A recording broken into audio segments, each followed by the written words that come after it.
बिस्मिल्लाहिर्रहमानिर्रहीम। अस्सलाम वालेकुम नाज़रीन, आज की बात में खुशामदीद और मैं हूं आपका मेजबान फैसल मकसूद। जी नाज़रीन, जैसा कि आपको पता है हमेशा की तरह आपके लिए कुछ ना कुछ दुनिया भर से लेकर आते रहते हैं। जी नाज़रीन, इस वक्त मौजूद हूं वफाकी दारुल हुकूमत इस्लामाबाद में, जहां पर एहतजाज हो रहा है। एहतजाज क्यों हो रहा है, इस वक्त हमारे साथ स्पोक पर्सन भी मौजूद है। इसके अलावा आपको बता दूं कि पाकिस्तान के जो रीजन है, जो इलाका है, सूबा कुरम एजेंसी, वहां की सूरत-ए-हाल पूरी दुनिया जानती है, ना सिर्फ पाकिस्तान में बल्कि उर्दू, हिंदी और इसके अलावा इंग्लिश स्पीकर भी जानते हैं कि इस वक्त कुरम एजेंसी एक ऐसी पाकिस्तान का एक ऐसा सूबा बन चुका है जहां पर खून रेजी आम हो चुकी है।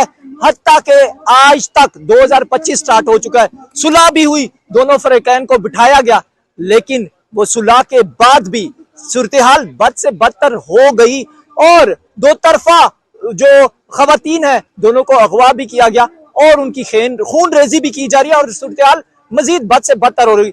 हालांकि हुकूमत ने बड़े जो दावे किए, लेकिन वो दावे धरे के धरे रह गए। इसकी क्या वजह है? इसके अलावा आज भी वहां पर जो बुनियादी जरूरियात है, जैसे खाने पीने की और इसके अलावा अद्वियात, जो वहां पर मौजूद मरीज है दो तरफा, हम दो तरफा बात करेंगे। दो तरफा जो वहां के मरीज हैं, वहां के जो बीमार लोग हैं, ना वो हॉस्पिटल जा सकते हैं क्योंकि अस्पताल बंद है, और जो लोग बैरून मुल्क से ओवरसीज वहां पर आकर अपने प्यारों के पास रह रहे थे, वो अब बैरून मुल्क नहीं जा सकते क्योंकि रास्ते बंद है। और इसके अलावा जो बुनियादी जरूरियात है, बच्चों के खाना पीना वहां पर बंद है। दो तरफा हम दो तरफा बात करेंगे। फरीकैन को बिठाया गया, सुलहबंदी भी गई, अमन भी कायम हुआ। आखिर वो कौन से इंतशार पसंद लोग हैं जो वहां पर घुसकर ऐसे इकदाम कर रहे हैं, और इसमें हुकूमत और दीगर वहां के जो लॉ एनफोर्सेस एजेंसीज हैं वो क्या कर रहे हैं? इस वक्त हमारे साथ स्पोक पर्सन मौजूद है, ये अपना तारुफ खुद करवाएंगे। सर, अपना जरा तारुफ करवाइएगा, आप कौन सी वाली जमात से हैं और यहाँ पर एहतजाज भी करें, जरा डिटेल से बताएं और सूरत-ए-हाल भी बताएं वहां। बिस्मिल्लाहिर्रहमानिर्रहीम। मेरा नाम दीन गुल है और मैं बगन का रिहायशी हूँ। बगन से ताल्लुक है मेरा, और मेरा उधर एक इदारा है मदीना पब्लिक हाई स्कूल, बगन के नाम से याद किया जाता है। मैं उसका प्रिंसिपल भी हूँ और ऑनर भी हूँ।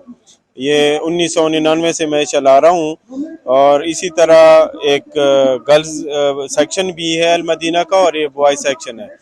तो इस तरह है कि ये जो अरेंज हुआ है, ये आज धरना एहतजाज, ये इस हवाले से हुआ है कि उधर बगन में आज ऑपरेशन हो रहा है। डिस्ट्रिक्ट कुरम के 3 डिवीजन है, अपर कुरम, लोअर कुरम और सेंट्रल कुरम। इसी तरह है कि सर, आपने ऑपरेशन का जिक्र किया, चूंकि अभी हुकूमत के साथ मायदा भी हो गया दोनों फरीकैन का, डी वेपनाइजेशन हो रही है। वहां पर जितने भी असला छोटा बड़ा है तमाम को हुकूमत अपनी कस्टडी में लेगी। तो ये ऑपरेशन वही है, उसी की एक शक्ल है, क्या समझते हैं वही है? नहीं, बात कर रहे हैं? नहीं, कौन सा ऑपरेशन की आप बात कर रहे हैं? ये वो ऑपरेशन नहीं है। ये कौन सा ऑपरेशन है? ये जो है वो कहते हैं कि बगन पे जुल्म भी हुआ है, बगन मजलूम भी हुआ है, मजलूम भी है बगन, और उधर से ये कहते हैं कि इधर से हम रोड भी खोलेंगे। और कौन कहता है सर, कौन कहता है ये हुकूमत वाले कहते हैं, रियासत कहती है।